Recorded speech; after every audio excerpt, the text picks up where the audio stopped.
It started as a quiet Saturday morning on Lake Travis, sunlight glittering on the calm water, a soft wind whispering through the docks. But peace never lasts long when an HOA Karen believes the world belongs to her. What began as a neighborly misunderstanding turned into a full-blown war over my yacht, and by the time the cops arrived, she had no idea who she was really dealing with. If you believe arrogance always meets its karma, hit that subscribe button, because this story proves that justice can float, even on water. Austin, Texas. Summer heat rippled over the lake like a living thing. The kind of golden morning when fishermen cast their lines, kids laugh from the docks, and the scent of wet cedar drifts through the air. I was at the marina, polishing the deck of my 40-foot white and blue yacht, the Lone Star Tide, the pride of my late father, a man who taught me that respect on the water was earned, never demanded.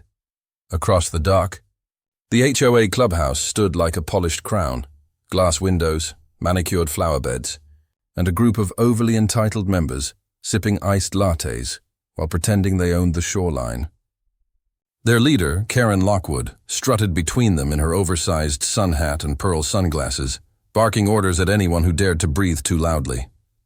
Everyone in the marina knew her, the self-appointed queen of the HOA, who believed her word was law. I wasn't even part of their HOA. My property was older than the community itself, a private lot with grandfathered access to the dock long before the HOA was formed. But that didn't stop Karen from trying to control every inch of water she could see.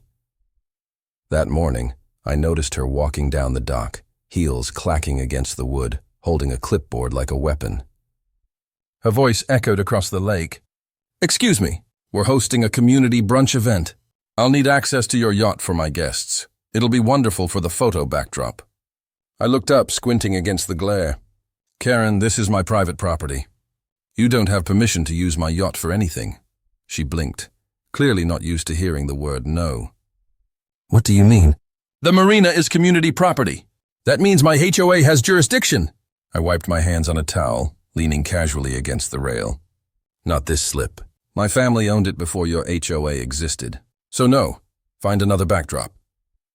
For a moment, she just stood there, lips twitching, color rising in her face. Then she turned sharply, muttering something about uncooperative residents. I thought that was the end of it. But by noon, the real storm began. I came back from the Marina Cafe to find half a dozen people in matching polo shirts standing on my dock, setting up tables, balloons, and a catering line right beside the Lone Star Tide. Karen stood front and center, directing them like a general. I dropped my drink in disbelief. "What the hell is this?" She turned, flashing a strained smile. We decided to proceed anyway. "You'll be happy to know we're not stepping inside your yacht, just using it as part of the ambiance." "Ambiance?" I said, walking closer. "Karen, get your people off my dock before I call the sheriff." Her expression hardened instantly. "Don't threaten me. You're being very difficult for someone who's technically under HOA regulation." "I'm not under your HOA," I said firmly. "Check your own records." She raised her chin. "Oh, I already did. You see, the board voted last month to extend oversight to this side of the marina, which means—" I cut her off. "Which means nothing. You can vote on the moon. It doesn't make you Queen of Texas." Gasps rippled through her group. Karen's jaw dropped, then snapped shut. Her face turned crimson. She barked orders to her staff, not to leave, but to keep setting up. The sound of clattering dishes and laughter filled the dock. My blood boiled. I'd had enough. I pulled out my phone and started recording. "Karen, you're trespassing. I'm giving you 1 minute to leave before this becomes a police report." She smirked. "Oh, please. The sheriff's office loves our HOA. Go ahead." I hit dial. While I was on the phone, one of her guests, a man in a linen shirt, leaned against the yacht railing, spilling champagne onto the deck. I watched as Karen's event planner tied ribbons to my anchor post. That was the moment I lost patience. I stepped aboard, unhooked the ropes, and with a shove, let the yacht drift a few feet off the dock. Gasps erupted behind me. Karen shouted, "What are you doing? You can't move it!" "Oh, I can," I replied, "because it's mine." By the time the HOA security guard arrived, a retired man who looked more nervous than authoritative. Karen was pacing in fury, trying to reach her lawyer on the phone. The brunch was collapsing. Her guests stood awkwardly with their drinks, unsure what to do. 15 minutes later, 2 sheriff's deputies showed up. The same ones who'd been to this dock before. But this time, they didn't come for me. Karen stormed up to them, jabbing her finger toward me. "He interfered with our community event. He's violating HOA property laws." One deputy turned to me. "Sir, what's your name?" I gave it. He checked his tablet, then looked up with a faint smile. "Ma'am, this slip isn't HOA property. It's privately owned. It's been that way since 1984. The silence that followed was worth every ounce of patience I'd ever spent on this woman." Karen's mouth opened, then closed again, her face pale beneath her sun hat. The deputy added, "In fact, ma'am, you and your group are technically trespassing. We'll need you to clear the area." Karen blinked in disbelief. "This can't be right.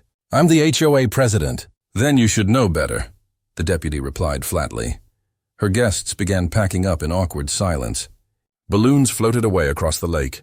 Karen stood frozen, humiliated, her grand event dismantled in front of everyone. As she finally turned to leave, she hissed, "This isn't over." I smiled. "It never is with you, Karen." But deep down, I knew she wasn't done. The next move would be uglier, and she'd make sure the whole lake saw it. The morning after the failed yacht event, Lake Travis was still, too still.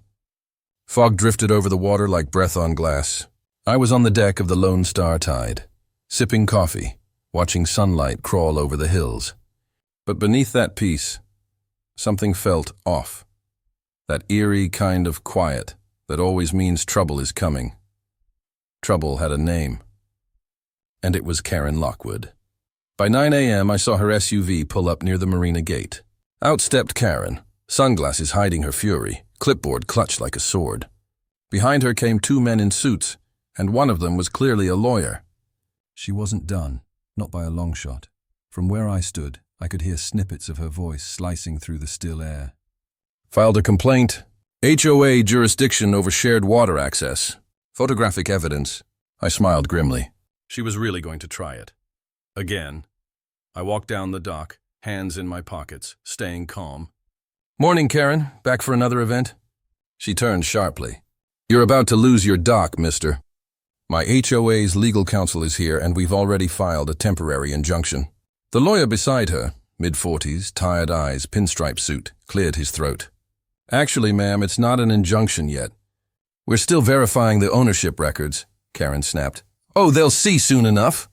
He thinks he's above the law because he owns one fancy boat." I didn't bother arguing. The truth would drown her case before it even reached a judge. But the real storm wasn't legal. It was personal.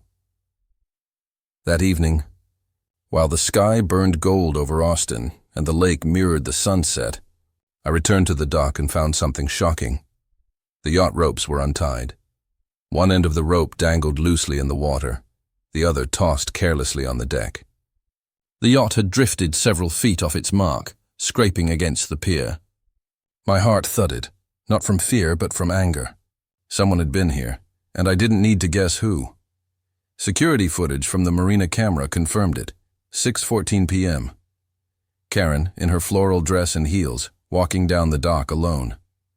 She glanced around, then leaned down, and with one quick tug, released the ropes holding the Lone Star Tide. She didn't realize that the wind would shift, that her little act of sabotage would push the yacht straight toward her own boat slip, and that's exactly what happened.